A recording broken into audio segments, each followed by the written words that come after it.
Hey everybody, Foley here for the weekly news recap for the 22nd to the 28th of May 2023. A little bit later than I intended, but you know the deal by now. If it's late, it's because I was in sleep. Anyway, let's get into it. So, the PlayStation Showcase that was this week. You've probably seen a lot of the news already, and if you are an avid viewer of the channel, you will have watched, of course, my watch along with the PlayStation Showcase, because of course you did. Why wouldn't you? Anyway, we're going to do a quick recap of all of it. I'm not going to play all of these trailers. We're just going to kind of go through them. If you want to see an in-depth thing, I did do a full video of it, so check that out. Anyway, so we started off with Haven's Fair Game dollar. I imagine it's supposed to be pronounced Fair Games, but whatever. It is a competitive modern heist game where you team up to break into exotic locations and steal the cargo. So it is an extraction shooter thing. It's teams of 3. They're looking to break into a secure location, grab something, and then get out, while there's many teams all trying to do the same thing. And of course, you can all try to break in at the same time, or you can wait for one team to break in and steal it off them, and so on and so forth. Yawn. It was very yawn. Sega already have a game exactly like this called Hyenas. It hasn't even come out yet, but it just feels like a copycat, really, of a game that hasn't launched yet. It's kind of disappointing. This is Jade Raymond's new studio. She's responsible for Assassin's Creed, so it's a bit disappointing. Anyway, moving on. Third-person co-op shooter Helldivers 2. The original Helldivers is a pretty good game. Helldivers 2, I imagine, will probably be fine. It's a cooperative shooter. The trailer wasn't amazing. Also, I did think it was Starship Troopers for a good while. Anyway, it might be okay, it might not. I don't know. Who knows? Immortals of Aveum got a reminder that it's coming out soon. It'll be out in July. It's a first-person shooter, but magic from EA. 505 games and one more level showed off. A sequel to Ghost Runner, Ghost Runner 2, coming out later this year. Ghost Runner is a pretty hard ninja parkour game. First-person ninja parkour, I guess. Think Mirror's Edge, but you have a sword, kinda, and you die in one hit. But all enemies also die in one hit, so you've got that going for you. It's pretty hard. I find it very hard, anyway. But Ghost Runner 2 looks suitably as slick as the original, and you have a motorbike now, so that's pretty cool. Phantom Blade Zero is being called an action RPG, which would probably put it in the same area. Oh, here's the thing now. When you say action RPG, Dark Souls is an action RPG, but Diablo is also an action RPG. So it's like... the genre is enormous, is what I'm saying. It's like saying action-adventure at this point. We don't know. It seems like it's going to be more Souls-y, but it's also extremely fast-paced, which the Souls games are certainly not known for. I don't know. Anyway, Sword of the Sea, for ages I thought that this was Journey 2, because it looks very much like Journey 2, honestly. It is by the same developer, Giant Squid, who are responsible for Journey, Abzu, and a bunch of other things. Sorry, that game company is responsible for Journey, but the same creators were involved in it. Talos Principle 2, yeah, it's out later this year. I have not played the original Talos Principle, but I've heard it's a good thing. It's a good time. I should probably do that at some point. Neva, or possibly some other pronunciation I don't know, was probably the saddest trailer that is. It is from the same developer who made Gris. Gris is a really good side-scrolling puzzle type thing, like Limbo, kind of, only nowhere near as punishing as Limbo. It's really more of a kind of atmospheric, emotive thing. If Neva is something similar, that could be interesting, although you have a sword in Neva. There was no real combat in Gris. Anyway, going from the saddest trailer to maybe the happiest trailer, it was a really weird tone shift, but okay. Cat Quest, Pirates of the Caribbean. I thought this was a Monster Boy game for a while, but it's not. I really don't know what kind of game it is. it's a side-scrolly action slashy type thing, but then also there is like a isometric sailing around the Caribbean aspect to it as well. So Square Enix showed up to just take a shit on stage and leave, I guess. They revealed Foam Stars, which is just Splatoon, but instead of ink, it's like foam, bubble baths and champagne froth and all that kind of stuff. I don't know, it'll be dead in a couple of days, so I wouldn't worry about it. The Plucky Squire is coming out later this year at some point. This was really interesting. So it starts off as a top-down Zelda type game, with this kind of aesthetic that you're reading along in a storybook. So you have like a storybook open and you're walking along the pages and stuff like that. And that's pretty cool as it was, but then you can jump out of the page and it becomes a 3D game. And you're running around like the desktop, fighting enemies, and you know, you find yourself in the kitchen doing stuff and that kind of thing. So it's like, okay, that's pretty cool.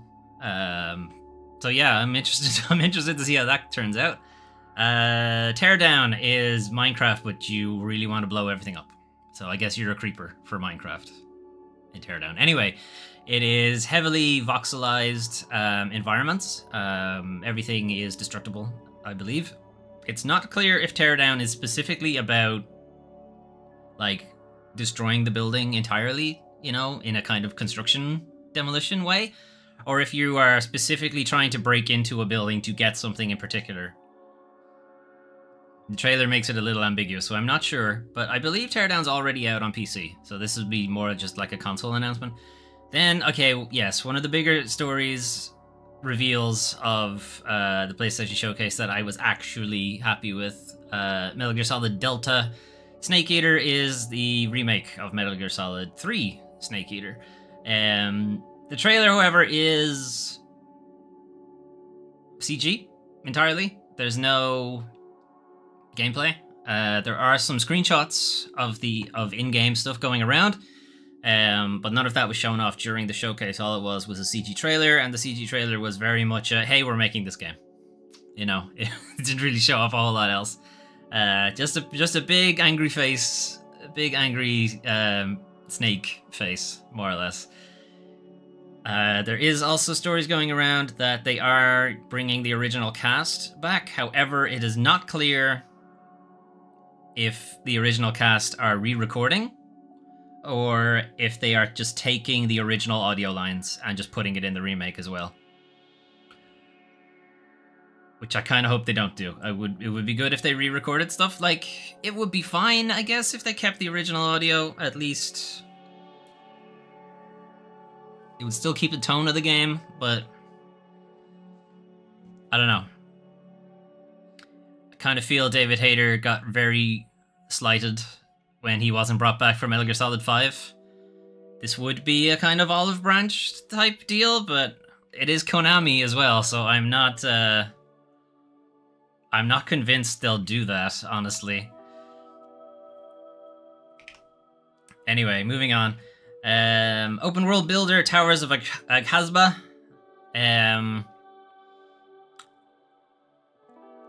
How to describe? It's kind of a base builder, I guess. You are set in this location where, like, the area around it has been kind of decimated or desolated, desertified. Everything, like, there's nothing there. Nothing will grow and so on, and you gradually build it up, build buildings, bring people in, plant trees, you know, farming, all that kind of stuff. I guess you could liken it to like a Minecraft-y type thing, but like much higher fidelity kind of thing. It was interesting, but it's not clear what exactly the gameplay is. Because there is actually some hunting elements to it as well. That seemed fairly like action-focused, like dodging out of the way of tiger-like creatures and that kind of thing. Final Fantasy 16 showed up to tell you, hey, I'm out soon. It's out in June. I'll be playing it day one. I don't need to know anything else, honestly. Alan Wake 2, Electric Boogaloo, was shown off. It's real. It's actually coming out. It's actually coming out this year, fairly not soon-ish. Sooner than a lot of the games, anyway, that were on the showcase. 17th of October, 2023. It looks suitably scary and moody. Looks like you'll be playing two different characters, and not just Alan, you'll be playing somebody else as well, an FBI agent. possibly who's looking for Alan Wake. It might be a case of you play through one level as Alan Wake, and then you play through like the aftermath of his wake of that level, I guess. Interestingly, though, Remedy are not going to do a disc version of Alan Wake 2. It's going to be entirely digital. And they have cited that as one, most of the market, or a lot of the market is going digital. Or people tend to get their games digitally nowadays more than they get them physical. Citation needed, maybe, on that, but yeah, I would agree that the percentage of people who were digital 10 years ago and who are digital now is much bigger, certainly. And they've also saying that it will keep the price of the game down if they don't have to, you know, press to a disc and boxes and ship things out and all that kind of jazz. Sure. On the other hand, you could point at a bunch of developers who also have digital only and still sell their game at $60, $70. What's that about? Anyway, Assassin's Creed Mirage, out in October. It'll actually be out on the 12th of October. Ubisoft were... I don't know if it was in the trailer, or maybe they put out a trailer afterwards that actually gave it the actual day. But it'll be the 12th of October. Assassin's Creed Mirage is meant to be a return to the original style of Assassin's Creeds. So Assassin's Creed in the last 3 iterations, Origins, Odyssey, Valhalla, has gone very action-adventure-y type. It's gone very kind of open, which is not bad. It's not a bad idea. I just feel like that could have been its own IP. But at the same time, the Assassin's Creed formula had been getting kind of stale. I don't know how I feel about Mirage. More Assassin's Creed that's like Brotherhood. You know, small-ish. I mean, you know, Venice and Florence and Rome were quite large, but they're nowhere near as big as, like, the entirety of Greece. Which was Odyssey, and Valhalla is, like, almost, you know, England, Scotland, Wales, Ireland, France. It's quite large also. Anyway. Revenant Hill is going to be a kind of slice of life village sim Stardew Valley type thing where you play a cat. And the cat is trying to become a witch's familiar, so they're trying to, like, make it clear that they're super useful and they could be a great familiar because they can find ingredients and, you know, find people and all that jazz. It is from the same co-creators of Night in the Woods, which is what I said during the showcase, but I wasn't certain. I have now confirmed that it is indeed from the same, some of the creators of Night in the Woods. Some of the other creators are no longer with us. Grand Blue Fantasy Relink out this winter is anime MMO thing. Chances are if you were into it, you already knew it was out or coming out. Street Fighter 6 also dropped by to say, hey, we're coming out soon.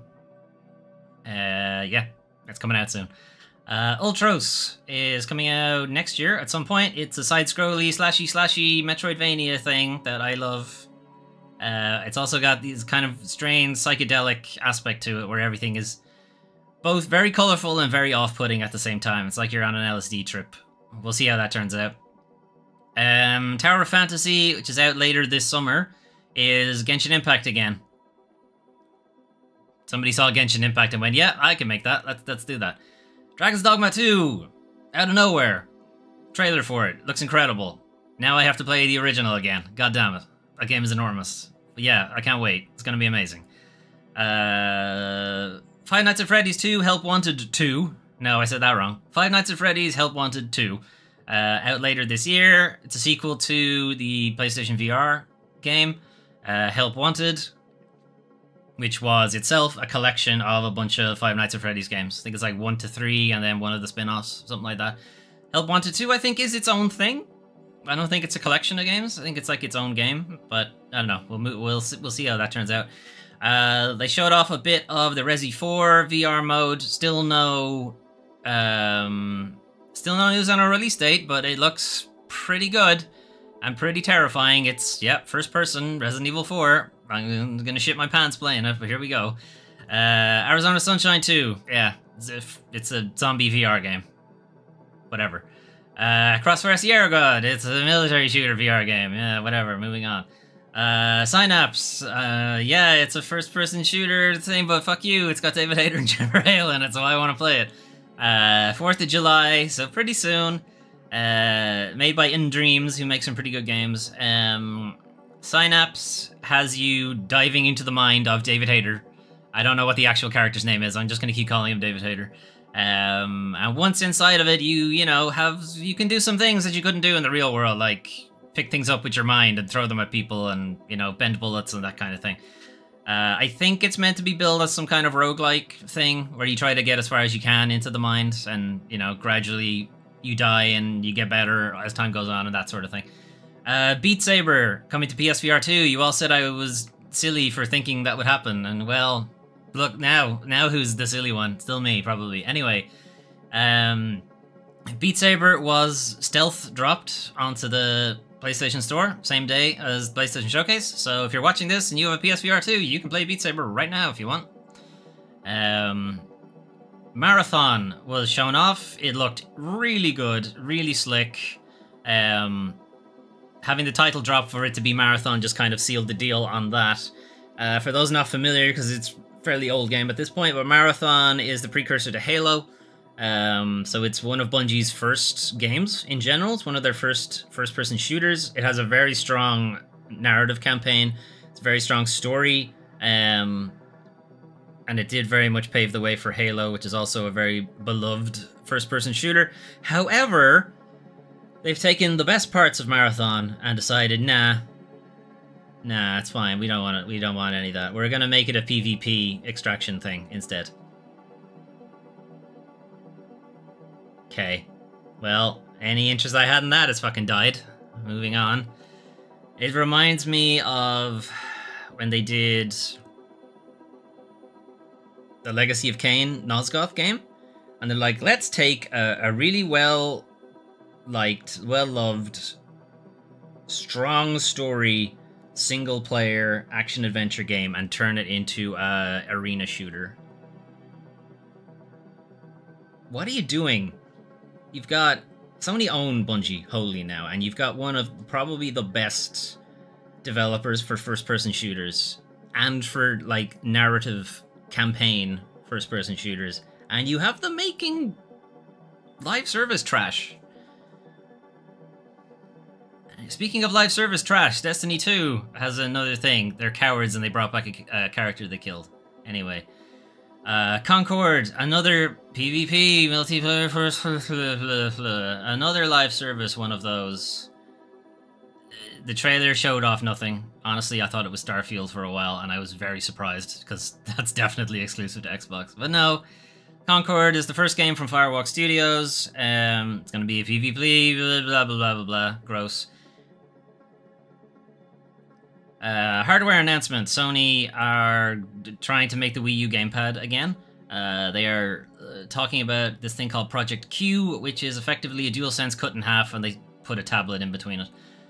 It is meant to be a remote play thing that you can play your PS5 games remotely from within the same Wi-Fi network on a tiny screen. Why? I mean, if you're within the same network, I kind of feel like you just play the console? Am I wrong?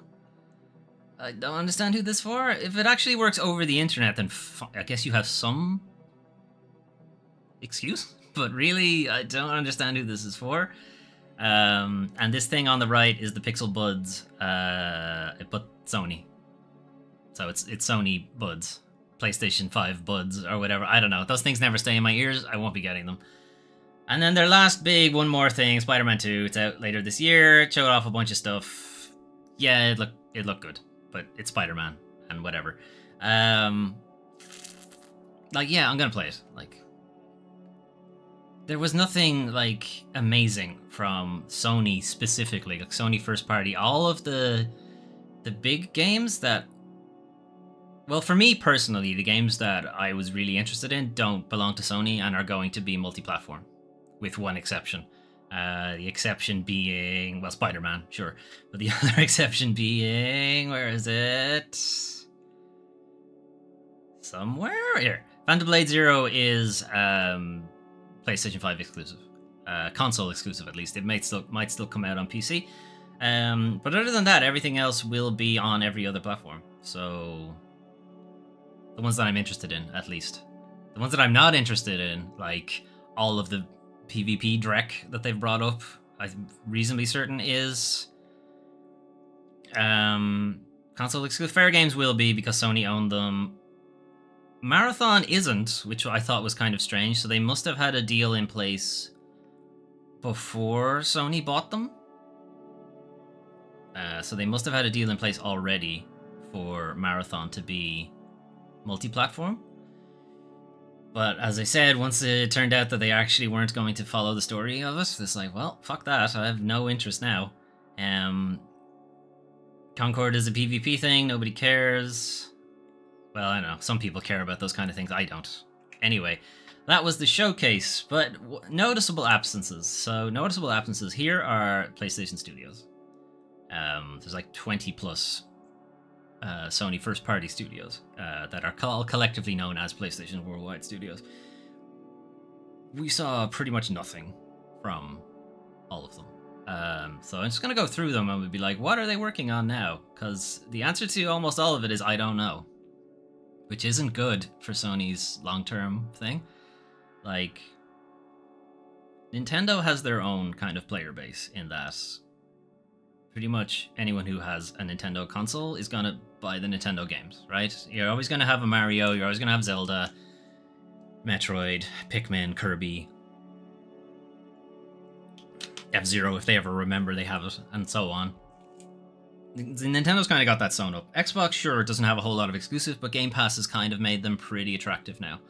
And the fact that it can go from Xbox console to PC and that kind of thing, it's got a lot of partnerships with other platforms.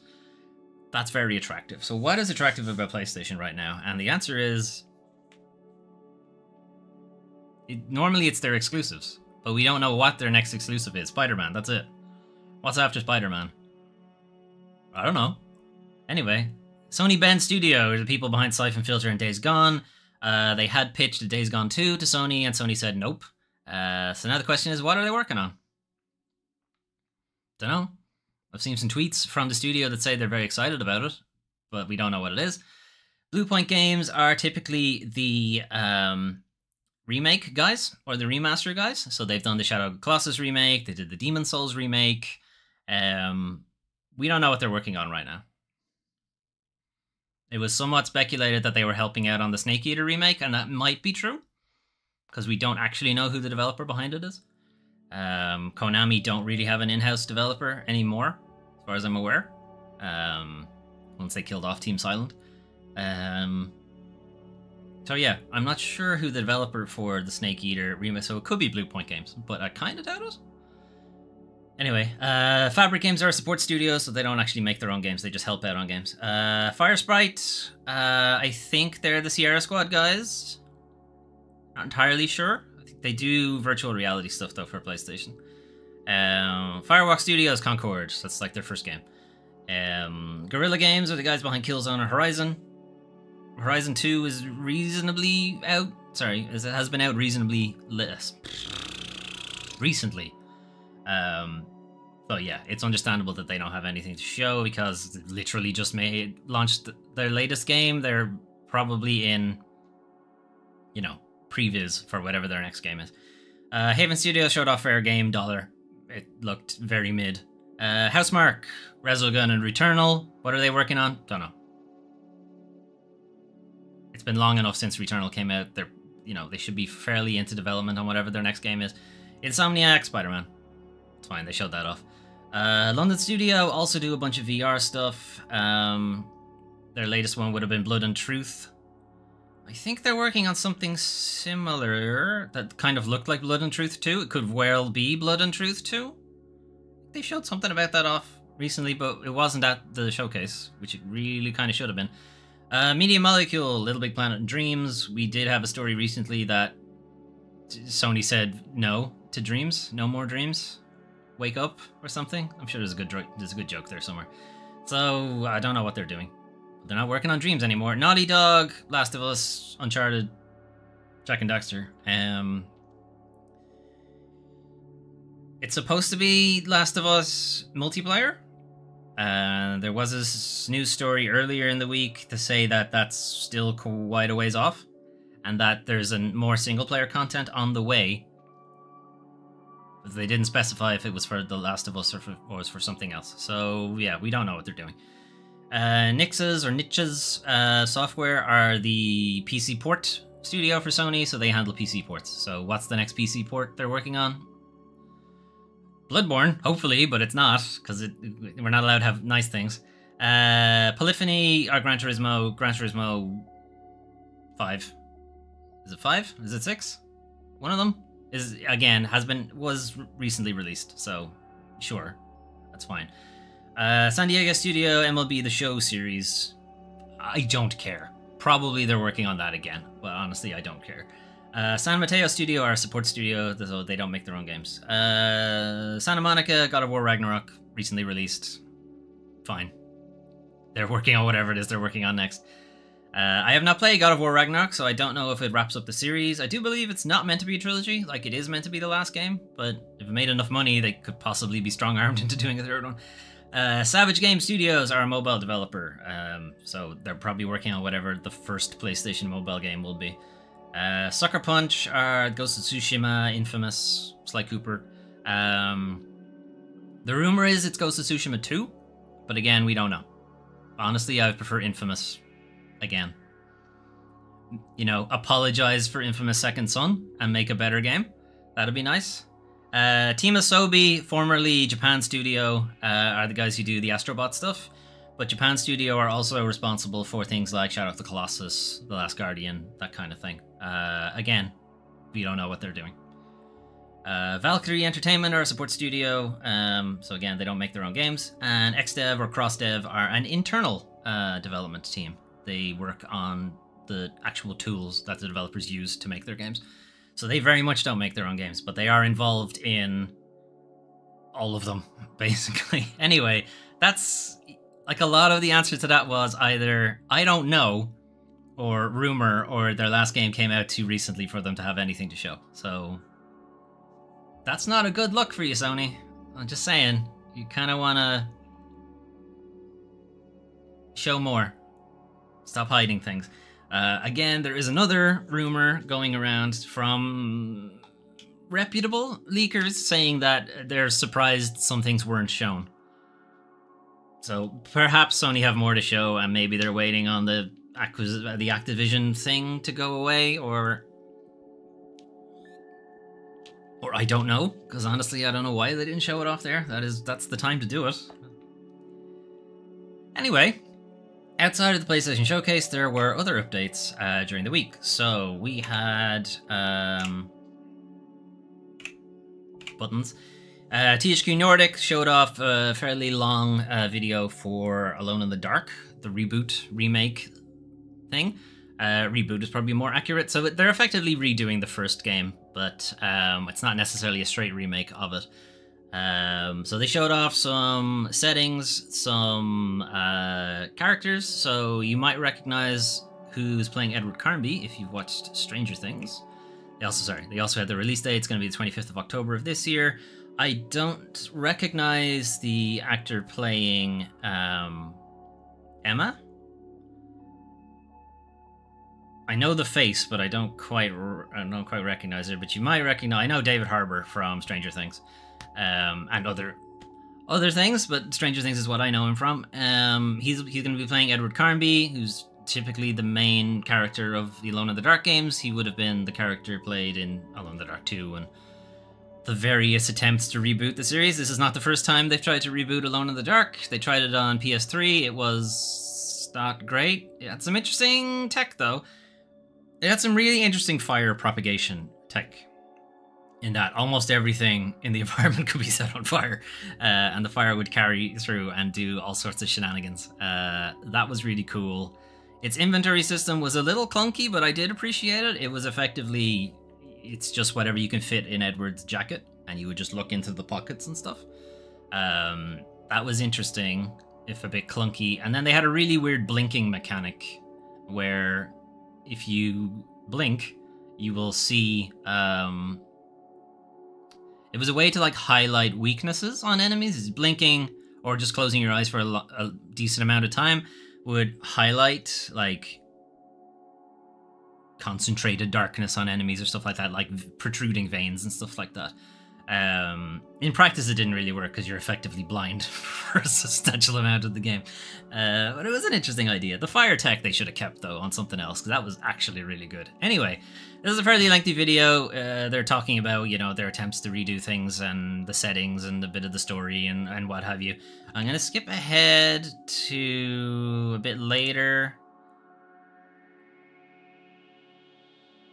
Okay, so alright, this is them showing off that there's a prologue thing that's available on various platforms now if you want to try it out. It is incredibly short. Hilariously short, maybe. It's like 10 minutes long, but anyway, you can try that out. Here's a bit of gameplay. It's got a lot of Resident Evil 2 Remake to it. Just saying. It feels a lot like that, and that's not a bad thing, you know? That's a good game. It is kind of funny that... So Resident Evil didn't necessarily, like, rob Alone in the Dark's idea. There were games before Resident Evil that were very similar. But it is interesting now that Alone in the Dark is kind of somewhat copying Resident Evil. And before that, it would have been seen that Resident Evil is copying them. We'll see. We'll see how it turns out. I don't know. I'm going to give it a shot anyway when it comes out. Which will be 25th of... October, so in and around Halloween. Then we have Warhammer 40k, not Space Marine. No, Space Marine 2. That's right. I was thinking of a different game. Space Marine 2 sequel to Space Marine. The original Space Marine came out PS2, PS3, PS3, I think. Long time ago. It's actually kind of difficult to get your hands on it anymore. But it is a third-person, over-the-shoulder type thing. It does have strong PS2 game vibes to it. Let's put it that way. It has strong early PS3, late PS2 vibe going for it. Which, yeah, I'm here for. Schlocky combat, shenanigans, chainsaw swords, and ridiculous stompy boots, and what have you. They showed off some more gameplay of it. Yeah, it looks suitably... double A tier? Single A tier, I guess, video game? Yeah, I'm here for it. Sure, why not? That scene will probably lag like fuck, but I don't know, it'll be fun. Anyway, some other updates. The Prince of Persia Sands of Time remake has been delayed considerably as it's gone back to its conception phase. 3.5 years after its initial announcement, it's returned to conception phase. It was originally revealed September 2020. And a lot of behind-the-scenes development issues have cropped up in the meantime. It has changed developer, and when it changed developer, it effectively went back to the drawing board. So, in terms of development stage, we are in conception right now, is what Jean-Francois Naud, who is the producer on the remake, said. We're very early stage, don't expect to hear anything from us anytime soon. So it's gonna be a while. Gonna be a while before we hear anything about that. Which gives me plenty of time to play through the series again. Amazon and Bandai Namco's Morpg. Blue Protocol has been delayed in the West. Blue Protocol is effectively Genshin Impact. Again, like I said, people saw Genshin Impact, they saw how much money it makes. I want some of that. I want some of that money. It's been delayed in Western territories, out to 2004. However, it will still release in Japan, like a couple of weeks, 14th of June. It will be a free-to-play thing, like Genshin Impact is. And it will involve all of that kind of gacha mechanics, you know, pulling for characters, rolling a slot machine, all that jazz. It does look good, but as is my policy on the channel, I cannot recommend games that have those kind of gambling mechanics in them. Even if I will be playing it, I will not suggest that you should. That is entirely up to you whether or not you want to do it. Summer Games Done Quick starts today and will run throughout the week. It is a charity speedrunning event. It's taking place today, 28th of May, and will finish some stage in June, 4th of June. They play a lot of games, and they play them really, really fast. For charity, I don't know, who's the charity for summer? Is it Medicines Sans Frontier, or is it... It's either Medicines... Doctors Without Borders, yeah, it is, okay. So, Doctors Without Borders or Medicines Sans Frontier is the charity. It's a good time to drop in on Twitch, GDQ. Stay and watch this first. No, it's charity. Go over there and watch it if you want to. Anyway, that's that. Anyway, those are the updates and some of the games coming soon. But what if you wanted to play something right now? Well, you could play Planet of Lana if you own an Xbox or a PC. Planet of Lana is a side-scrolling limbo type thing, but it is quite colorful. It's very wholesome, I want to say. It's kind of like a cute, fun thing. But it also has some elements of like oppression and what have you. So it's effectively this kind of sunny planet, you know, everything is kind of idyllic and nice and what have you. And then there's an invasion, alien invasion, and you encounter one of these small creatures that is possibly running from these alien invaders, and you befriend them and you use them to solve puzzles and what have you. It's that kind of deal. I don't know. It looks really nice. I am possibly thinking of playing it. Well, no, I am going to play it. It's a question of if I'm going to play it this week or if I'm going to wait or what have you. I don't know yet, but maybe. I'm interested. Anyway, that's Planet of Lana.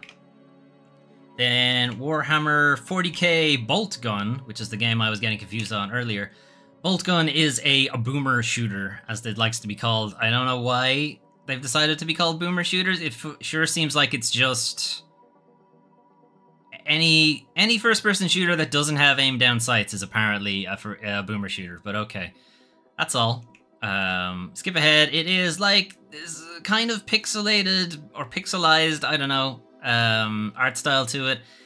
It has got a really interesting way that they've done some of the enemy models and the character models. So what they did is they got the little miniatures for Warhammer, and had them all painted up, and then photogrammetry to get like extremely highly detailed pictures of them, textures of them, and then run them through this kind of pixelized filter, and it gets this really interesting style. Like, it's clearly pixelized, right, because you can see the jaggies, but the sprites are like insanely detailed.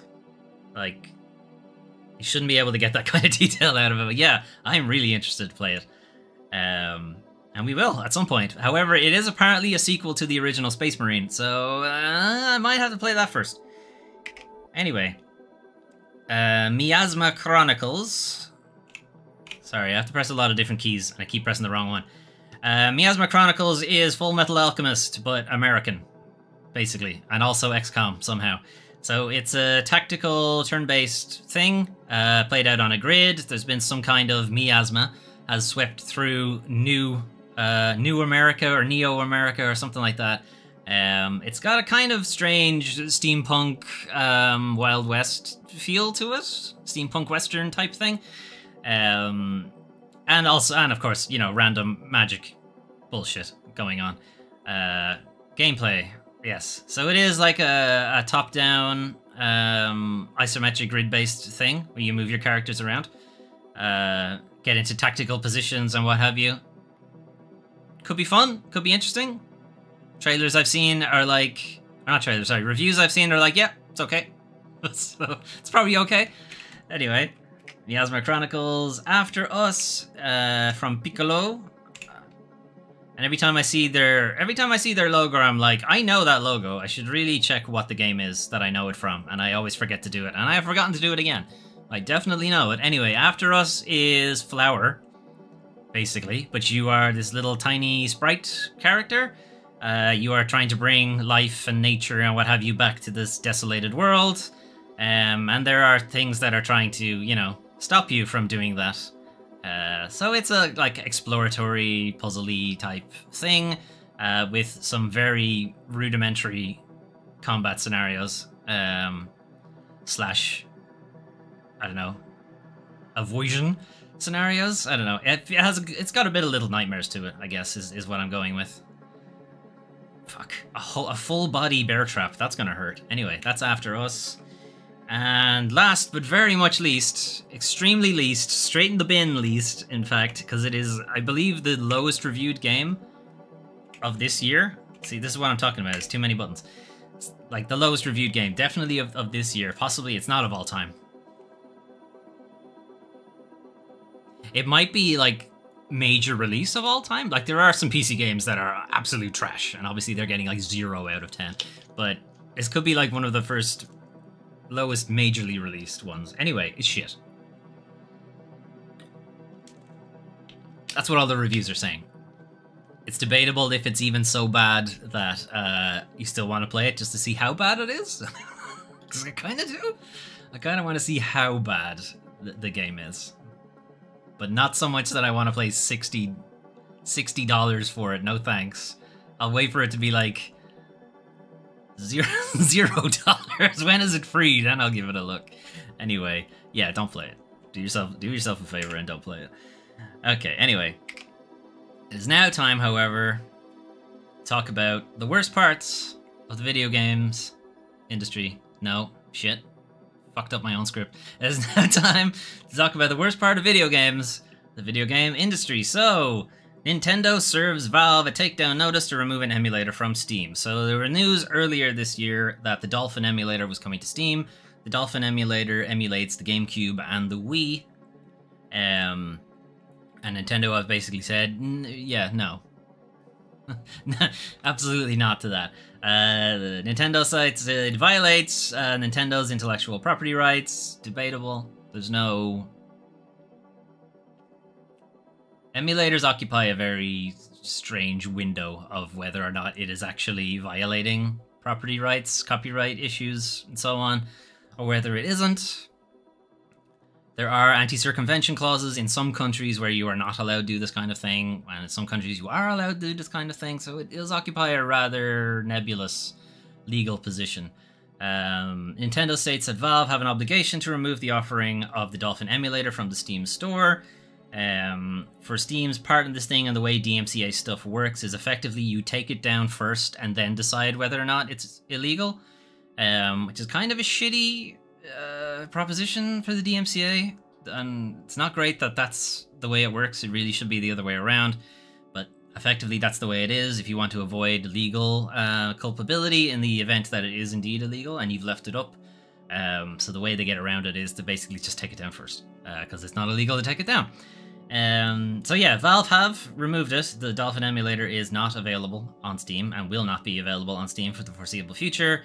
The developer of the emulator was not told. They weren't informed about the DMCA or anything like that. They had to just figure it out. It was only after Nintendo had contacted Valve that the emulation development team itself learned of the former's objection. So Nintendo didn't reach out to the developer. They went straight to Valve for it. And then Valve did what it's somewhat obligated to do from a legal standpoint. Took the thing down, and then I guess they got notified that their software wasn't on Steam anymore. It is with much disappointment that we have to announce that the Dolphin on Steam release has been indefinitely postponed. We are currently investigating our options and we'll have a more in-depth response in the near future. So, because Steam is available practically everywhere, it means it's going to like straddle a bunch of different legal jurisdictions. And in some jurisdictions, anti-circumvention is not allowed. It's a weird way to put it. Circumvention is not allowed. They have anti-circumvention clauses, which basically means you can't go around the owner to make something work. That has been changed in a lot of different media. Things like DVDs, CDs, and stuff like that, having them DRM locked, and things like that. You know, to upload to your own library and not go ripping DVDs so you can store the file somewhere else. For a long time, that was illegal. And it would be considered circumvention to do that anyway.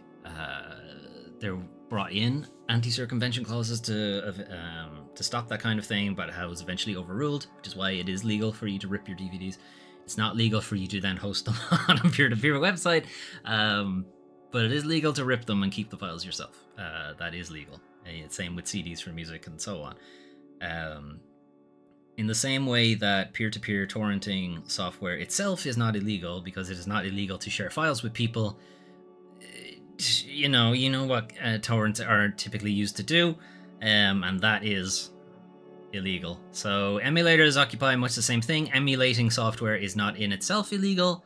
Virtual systems do that all the time. I'm sure people who work in offices and what have you are familiar with virtual machines that run a bunch of things. Virtual machines emulate software. Like, that's what they do. It's not illegal to do that. What you use that software to do afterwards, yeah, maybe. Again, if you already own the game, I would argue that it falls under the same category as ripping DVDs. In that you already own the game, you bought it, you want to play it. Your ability to play it is no longer possible because Nintendo don't sell GameCubes and Wiis anymore. How are you going to do it? Well, I'm going to do it this way. I'm going to rip the ISO out, or the ROM out, and use an emulator to play it. I've already played the game. Here it is. Here's my ticket to say that I own it, you know? Here's my license. I have the disc. Or what have you. So we should be fine, but of course, if you didn't buy the game and you downloaded the ROM illegally, like, you don't really have a legal bone to stand on, but on the other hand, Nintendo aren't doing anything to sell those games either, so they also don't really have a case of you're stealing money from us. This is a difficult thing to argue in court, and Nintendo have a lot of money, so chances are we're not going to see the Dolphin emulator back on Steam. But, you know, it's not too difficult to type Dolphin emulator into Google. Just saying. It's pretty easy. Moving on.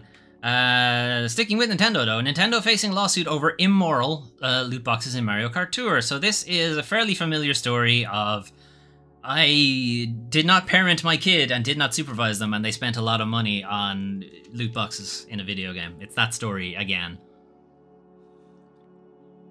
So the lawsuit claims that video game company used dark patterns to trick younger players into spending money on Mario Kart Tour's immoral microtransactions. So Mario Kart Tour, if you're not familiar, is a Mario Kart loot box mobile game shit.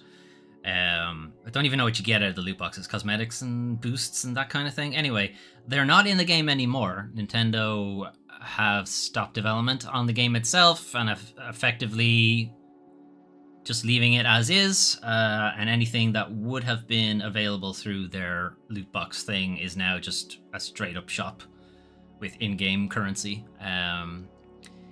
But they are still facing a class action lawsuit. His father brought it up as his kid spent over $170 on Mario Kart Tour loot boxes using credit card connected to the game. That's your fault, Chief. That's your fault. I mean, tricking people into buying it, yes. Dark patterns, not great. Fostering this sort of addictive quality into people, also not good. Like, I'm not absolving Nintendo of these loot box problems. But at the same time, keep an eye on your fucking credit card, man. Anyway, there are calls for refunds for all minors in the United States who paid to open these loot boxes. The lawsuit further suggests that Nintendo purposely made it harder to make progress in the mobile game for players who didn't spend money on items obtained through the pipes. These pipes are the loot boxes. Yeah, every free-to-play game does that. They're like, yeah, you're having fun? Well, now you gotta fucking pay for it, basically. And I'd be fine with it if I could pay for the game, and that's it. That's the end of it. Not effectively a subscription service, and effectively not a job that I need to log into every day. Class action lawsuit states that, or it believes that these tactics violate Washington State's Consumer Protection Act and also the California business law. Nintendo has capitalized on and encouraged addictive behaviors. Yeah. I mean, yeah, it has. We've seen it from so many games that are doing it, and the rest of this article mostly just highlights all the other companies that have had to pay fines and have had class actions taken out of them about loot boxes and that kind of thing. Sony had to pay back last week. They didn't even contest it. Epic have had to do it for a bunch of things, for Fortnite and so on. FIFA, EA has had to do it. Like, these class action suits probably won't go away until the loot box thing goes away entirely. But just to say, Nintendo are also not absolved of this kind of thing. Anyway, following on from the CMA blocking the Microsoft Activision acquisition, Microsoft has laid out what exactly it's going to do with its appeal. So a reminder, the CMA blocked it because they were concerned that it would give Microsoft a monopoly over cloud gaming, effectively, because Game Pass would be everywhere. and why wouldn't you buy Game Pass at that point? So it would stifle competition in the cloud gaming market, which is why CMA blocked it. Microsoft has more or less come back to say the cloud gaming is like 2% of the market. What are you talking about? This is completely ridiculous. The claim the CMA made fundamental errors in its assessment of Microsoft's current position in cloud gaming services by failing to take account of constraints from native gaming being local gaming, effectively. As in not streaming the game.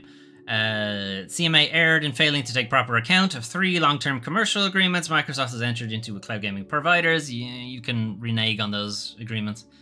Irrational and arrived at okay, what's that about? Oh, I think it's that they deliberately assumed that Microsoft would renege on their agreements, and it's like you can't. I think as part of like the competition's what's the word? Examination process, you can't assume that they're going to behave badly. You have to assume that they will be like do what they say they're going to do. Innocent until proven guilty, that kind of thing. Whereas the CMA seem to come from the position that no, you're going to do everything you can to weasel out of these agreements. Which, yeah, probably, but still, I believe legally they're actually not allowed to do that. So I think that's probably where the appeal will come from. It's that the CMA took a deliberately poor view of Microsoft from that kind of thing. Erred in law by proceeding on the basis that it had a duty to impose what it described as a comprehensive remedy, unlawfully failed to take account of the interests of comity, and erred in rejecting the Microsoft Cloud remedy, and acted in breach of Microsoft common law duty of fairness and the CMA's own remedies guidance. So, common law duty of fairness is basically that if you say you're going to do something, you're going to do it. Or any business deal you agree to, you stick to it, and so on and so forth. Whether they actually do it or not, it's then up to, competition's authority or the courts or whatever to impose fines and what have you, but you can't assume they're going to do that. Rather interestingly, though, even if the appeal is successful, they still have to go back through the review. So they just start from the beginning, effectively. And I guess hope the CMA don't hold a grudge against them. Still a long ways to go, but the EU has already agreed on it. There was news also that China has agreed on it. Japan have agreed on it.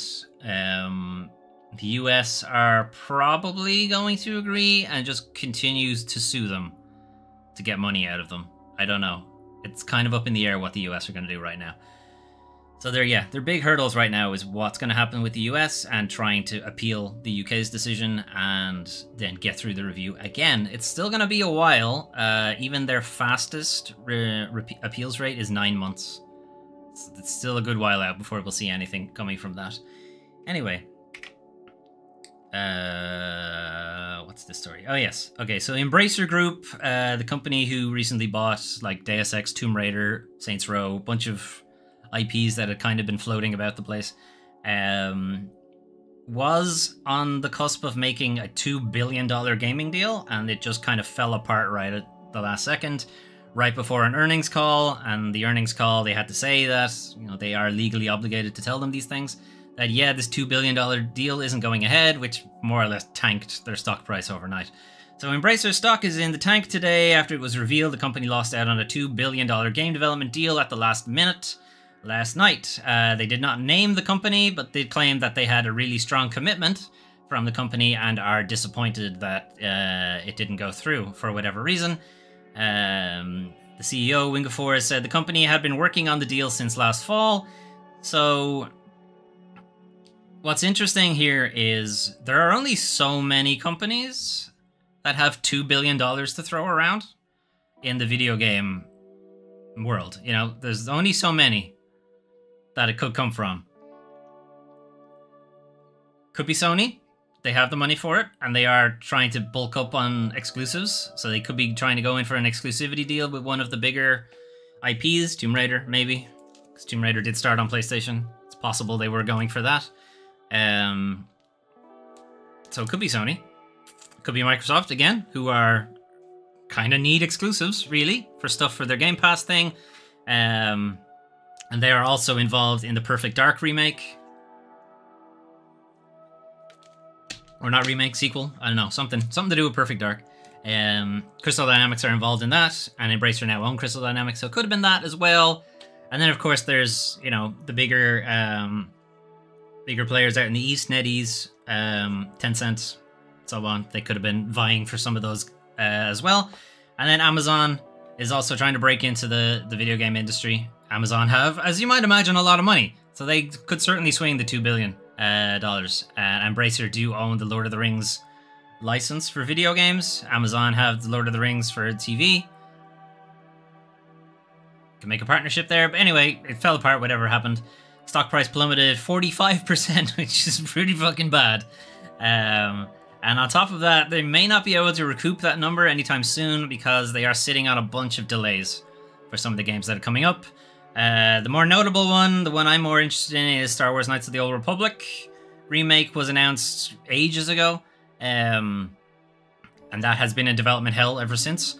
There's meant to be a Metro game coming out soon. However, the Metro developer, 4A Games, is Ukrainian-based, so understandably, that's going to have some difficulty coming out too. So yeah, Embracer have been going around having pretty good time just buying a bunch of IP up for pennies. Seems that's come to an end, or at least has hit a significant roadblock. Okay, so this is a pretty shit news story. 1 in 10 female gamers feel suicidal about the abuse they receive playing online. So this was a survey commissioned by Sky Broadband. 4,000 female gamers surveyed. Out of all of them, 49% report having been abused or harassed when streaming or playing online. That rises to 75% if you just account for 18 to 24-year-olds. How much of the 75% is in the 4,000s? It's not clear. Either way, that number is way too fucking big. Way too big.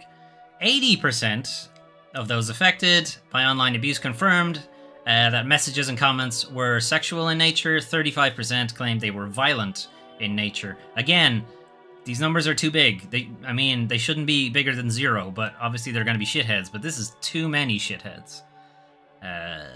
Further confirmed that 1 in 4 women admitted to feeling depressed. 27% were concerned threats could translate into real-life attacks. 40% felt personally threatened, or had been personally threatened. And then 25% respondents said they would not report the abuse because it's so rampant, why bother? Like, it's clearly people know it's happening and nothing gets done. 31% of female players say they have lied about their gender online in order to remain inconspicuous and avoid attention. Yeah, I mean, why wouldn't you? Why wouldn't you when 75% of it you're getting harassed? The reality is, if this was happening on a football pitch, you would have a ref that would, like, literally blow a whistle and send someone off. This is from esports CEO Jasmine Ski. It's more or less just calling for, like, any amount of moderation whatsoever would be great. But video game developers don't do that, really. Plus, not to dismiss it, but moderation at scale is extremely difficult. It just is. It's very, very hard. Automating it is even worse, which means you're pretty much going to have an actual person listening in on chat. That's obviously not going to happen. There aren't enough human beings on the planet to do that. Never mind paid minimum wage in a call center somewhere. But something does have to change because you're alienating a whole lot of people with this kind of shit. Last month, Women in Games CEO Marie-Claire Ishman released a statement asking if the games industry is going backwards, following reports that multiple folk were assaulted or spiked at the GDC event last year. So the GDC event is developer-based. So that's not the players, that's the devs themselves. Which would suggest the misogyny is coming from inside the house.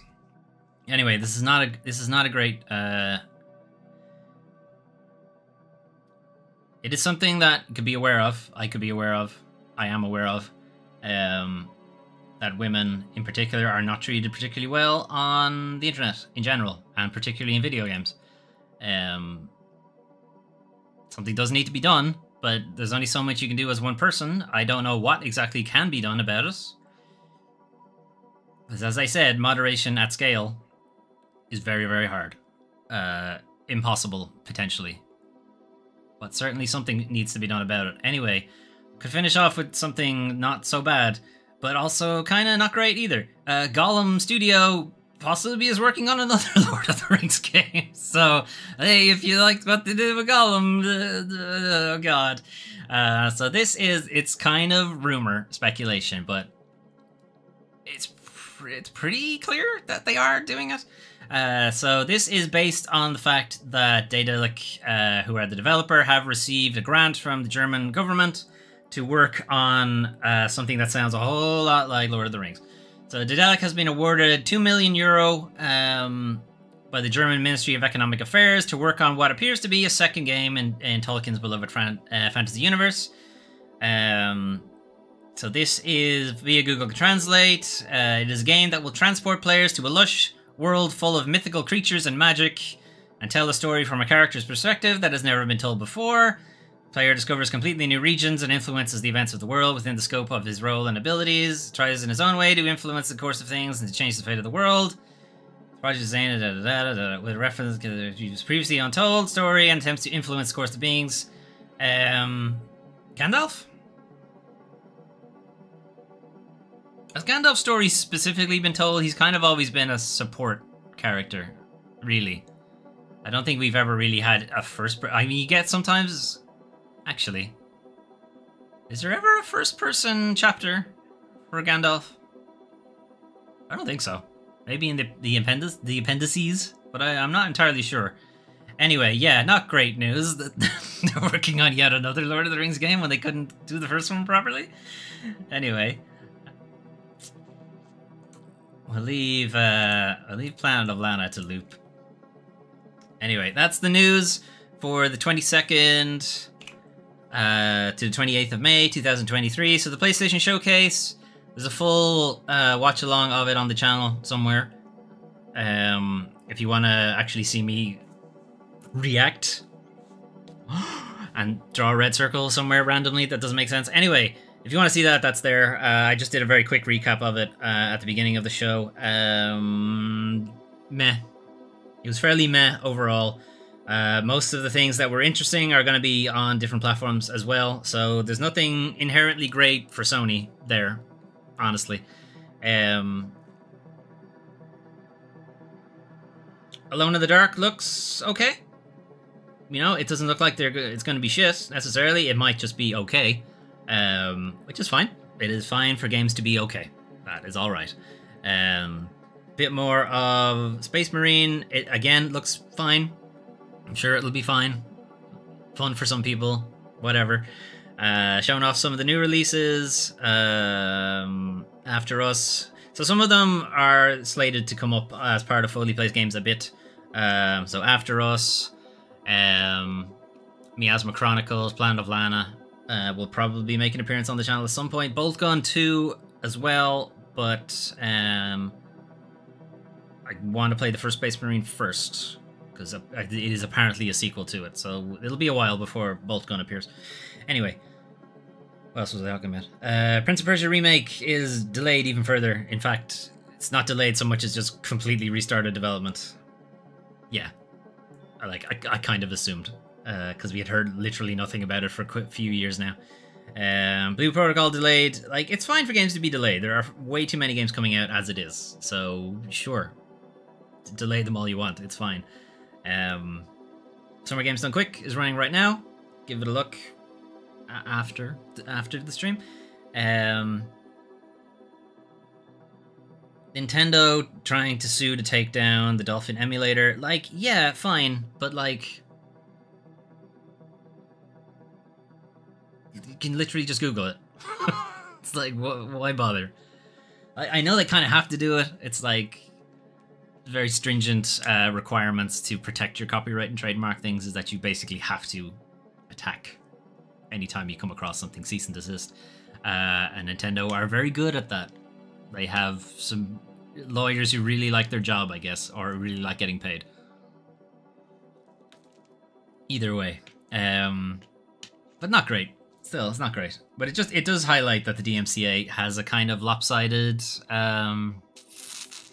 power balance in that people who claim a DMCA violation seem to have more power than people who are trying to defend against it.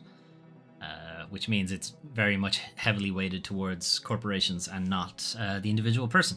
Anyway, big shock, I'm sure. The story about the 1 in 10 women who feel suicidal playing video games, that's not good. Trying to do something you enjoy, ostensibly. I mean, I give out a lot about video games in the video game industry, but I do like playing video games. And if it was to turn out that every time I did it, I felt like offing myself, that's not good. Something needs to be done. I don't know what, because reining anything like that in is something that will take generations to beat out of people. But, like, the fact that the same kind of thing seems to be happening within the developer community as well means, like, this is much more than just shithead 12-year-olds hanging out unsupervised on Xbox Live Chat, you know? It's much worse than that. Anyway, and then Daedalic apparently trying again with Lord of the Rings is going to be pretty funny. Anyway, that is the news for this week, but what's happening on the channel this week? So we have our little roadmap, or I say little, this image is actually quite large, roadmap for the first half of 2023, so this is all the way up to the end of June.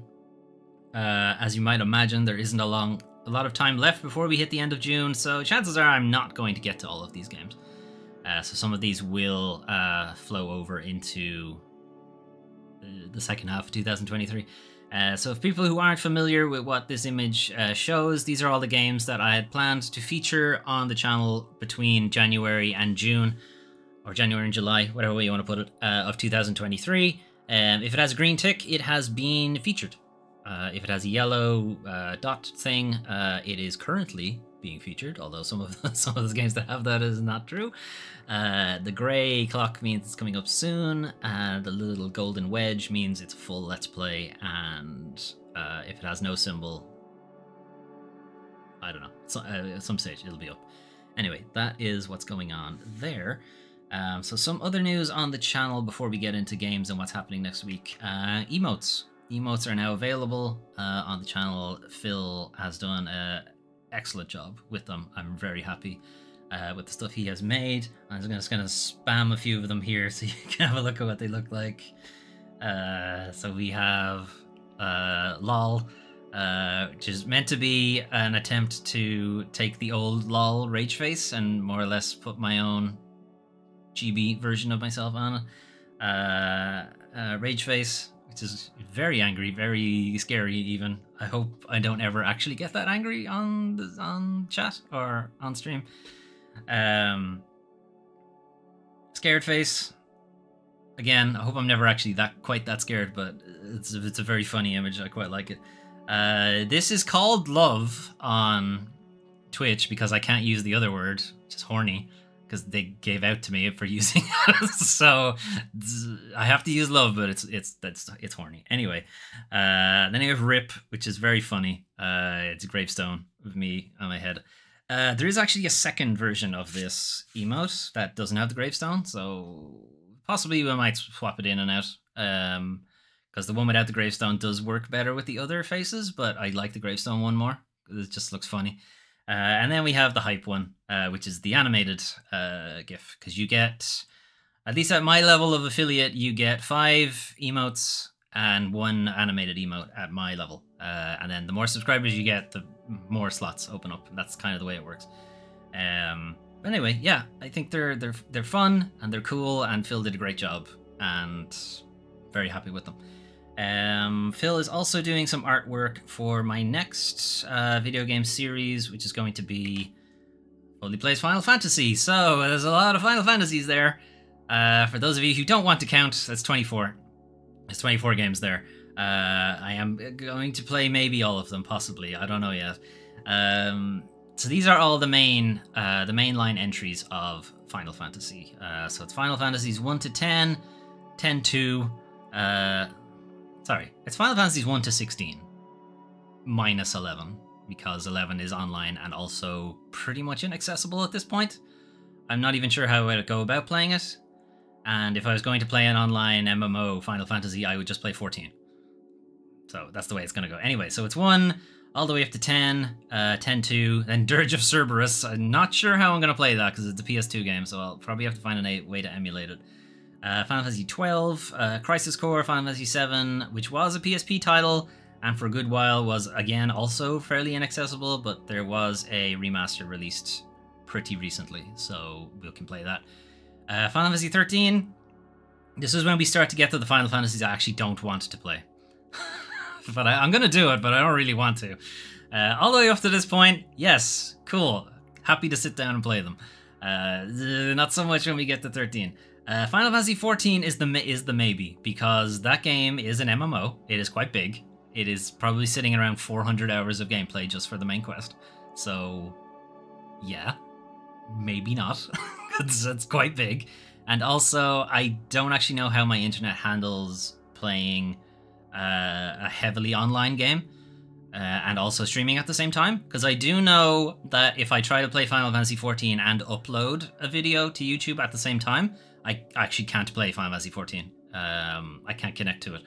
So there's definitely a bandwidth issue on the upload side of my network.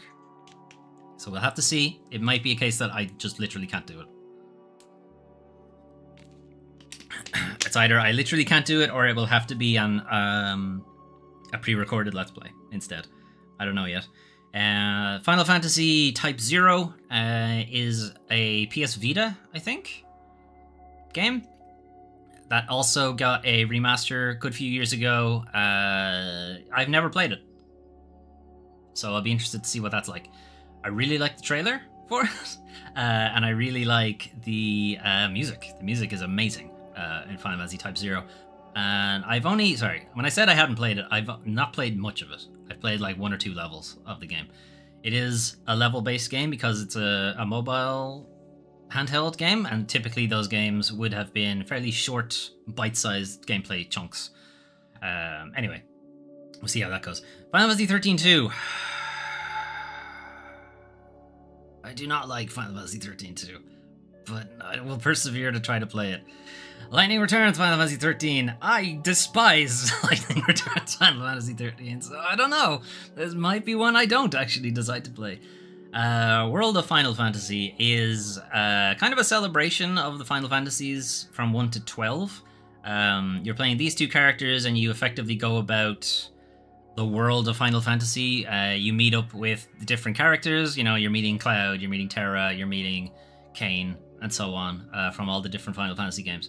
And they're all done in this kind of really fun chibi art style. It's a fun game. I got like a quarter of the way through it, I think, and then some other game came up and I played that instead. So it'd be fun to go back to it. Final Fantasy 15 got a lot of shit when it came out, and it was deserved, IMO, because it needed way more time. Way more time. It needed another 3 years or so. But I guess it had been in development too long at that point, and Square Enix were like, yeah, we gotta get this game out. We gotta make some money. So that's what happened. The Final Fantasy VII Remake, I am terrified to play. Final Fantasy VII is probably my favorite game. Is my favorite game. No probably about it. It is my favorite game. And I have been terrified to play the remake. I still have not played it.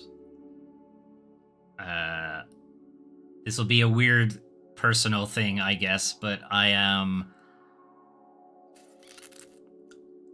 kind of waiting to have earned to play it. So it's a weird mental health depression thing, side tangent here, but I don't feel like I have done enough in my life to earn to play this thing that I really want to play. I don't know. It's a weird mind goblin thing. But maybe I can get over that and just play the game and stream it instead. We'll see how that goes. Stranger of Paradise, Final Fantasy Origin is technically a Final Fantasy game. It's not really a mainline game, but I want to play it, and it's a Final Fantasy, so I shoved it in here. We'll probably make it happen. And then Final Fantasy 16 is technically not out yet, but it will be out soon. And by the time I get around to playing it as part of this series, it will have been out long enough that it's not a spoiler anymore for people, and they can drop in the chat and have fun. Anyway, that is Foley Plays Final Fantasy. As I said, I am waiting for Phil to come back with some artwork for it before I get started. But it will be soon. Like, more or less, honestly, as soon as he gets the artwork back to me, I'll be jumping straight into it. Anyway, before we get there, don't put the Final Fantasy on a pedestal. I guess that is exactly what I have done, Doom Training. Anyway. You're absolutely right. I probably shouldn't do that, but I have. This week, Melvin and I finished The Quarry, finished it yesterday. In our attempt to kill everybody, well, go watch it, you'll find out. Yeah, it's still as dumb as I remembered it being. So I've done a full Let's Play of it solo before, which is on the channel somewhere. And then we did a co-op playthrough of the game. The game does not actually have co-op, as it turns out, or it doesn't have online co-op. It has local co-op. Anyway, it's a very weird thing. You basically just vote on decisions, but the host gets the final say on what actually happens. It's a very weird way to do it. I imagine it must be a holdover from Google Stadia or something, because it was going to be a Stadia game at one point. Anyway, it's fine. It's dumb. We do need to decide what our next game is going to be. Don't know yet. Something. We've been thinking about the Hazelight games. It Takes Two, that kind of thing. We'll see how it turns out. Anyway, next week, though, we are going to be continuing, more or less, as it has been going. Bioshock.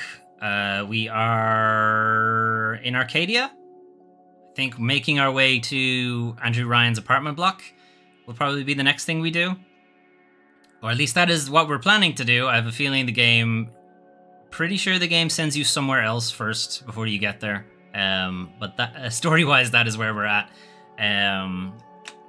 We'll be playing that on Monday.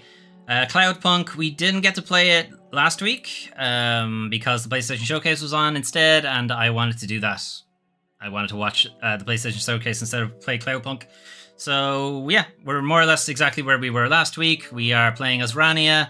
It's our first day on the job as a courier for the Cloudpunk service. That is a quasi-legal courier service. We are potentially on the run from debt collectors, and we have had to sell our dog's body to kind of pay a bit of our debt. So we have the dog AI. We had a robo-dog. So we have the dog AI that is now in a car. So it's a dog AI and a car body.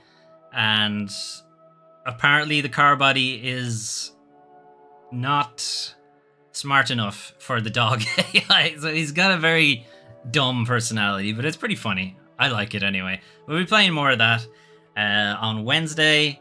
Thursday, 9 Years of Shadows again. We didn't get to play 9 Years of Shadows this week because I was pretty low energy on Thursday and I was expecting 9 Years of Shadows to be a bit of a slog. So I just wasn't up for it. Well, we're going to try it again. I'm going to try again on this Thursday to get through it. If you haven't seen it before, 9 Years of Shadows is a very colorful, side-scrolling Metroidvania type thing. Where you have different armor sets, and the armor sets give you different abilities, like being able to swim through water or slither through these tunnel holes as a snake and this kind of stuff. Anyway, we're going to possibly finish it on Thursday. Friday, Planet of Lana is what I am planning as part of Foley Plays Games a Bit. But it is kind of a placeholder. I would have to play it on Steam Deck, and I still have to check if it's supported on Steam Deck, because not all new releases are, so I need to check. If it is not, we will play something else. I don't know what yet, but it'll be something else. And that is kind of the plan for next week. So next week we're going to have Bioshock on Monday and Saturday, because Melwen is not around on Saturday, so we won't be doing a co-op thing, so I figured I'll push Bioshock in there instead. Wednesday, as part of our Foley Fables, we'll be playing Cloudpunk. There's still a fair bit left in that game, so, you know, we're only really getting started. 9 Years of Shadows on Thursday, probably finish. I think, having never played the game before, I don't actually know how long is left in it, but it feels like we're close to the end of it. Planet of Lana will be part of my Foley Plays Games a bit. series where we play newly released games for a bit, which is usually 2 to 3 hours or so. And as I said, Bioshock on Saturday. If it's the case that I feel like we're close to the end of Cloudpunk, I might put Cloudpunk in there instead. Or if it's the case that 9 Years of Shadows didn't actually finish on Thursday, I might put 9 Years of Shadows in instead.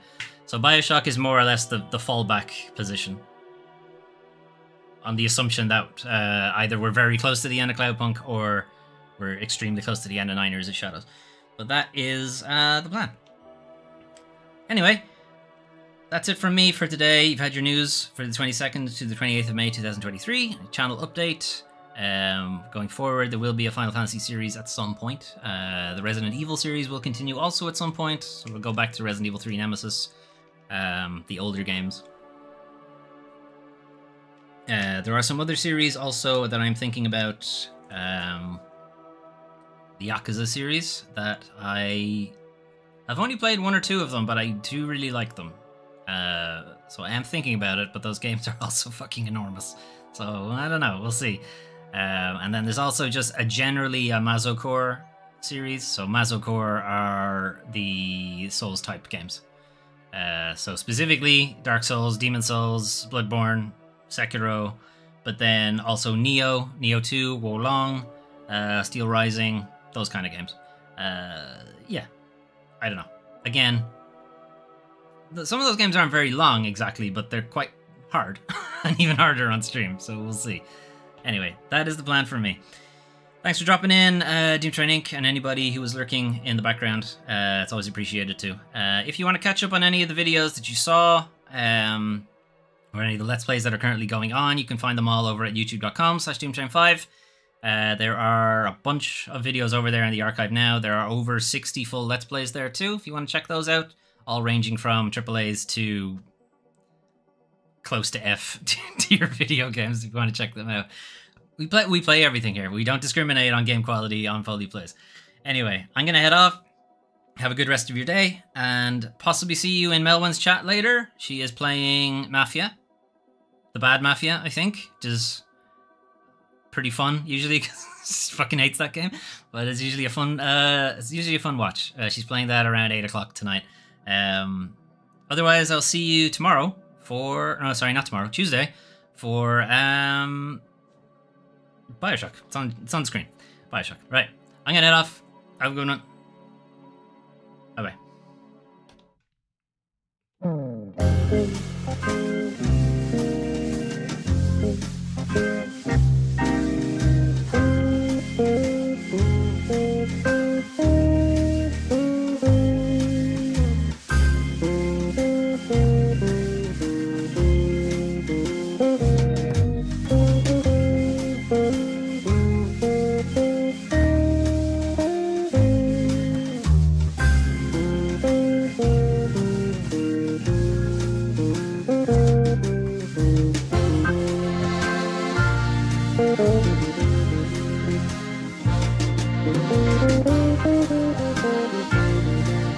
Thank you.